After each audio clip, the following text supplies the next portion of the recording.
Welcome to the slop farm. Enjoy the video. You start by preparing the drone and controller so you can move quickly. Plug the battery in and charge to full, then install the propellers using matching marks and screws.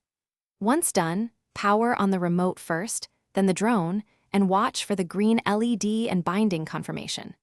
Make sure GPS mode is enabled if flying outdoors, and check the app shows firmware current. This initial sequence prevents fail-to-bind errors and gets you ready to continue without wasted steps.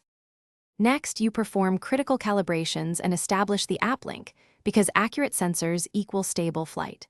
Start compass and IMU calibration on level ground, following the app prompts, rotate smoothly and avoid metal.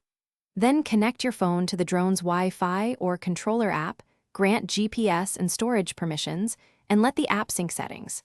Make sure GPS locks to 6 or more satellites, and set return to home altitude higher than nearby obstacles. This minimizes surprises once you take off.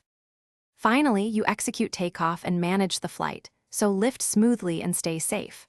Arm the motors with the designated stick gesture, open throttle gradually, and hover at 1 to 2 meters to confirm stability. Once comfortable, fly short circuits using GPS hold and beginner mode, practicing gentle inputs. If you lose signal or motors cut, immediately engage return to home.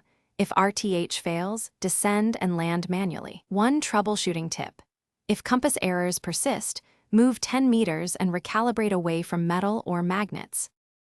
Thanks for watching. Consider subscribing if we helped you today.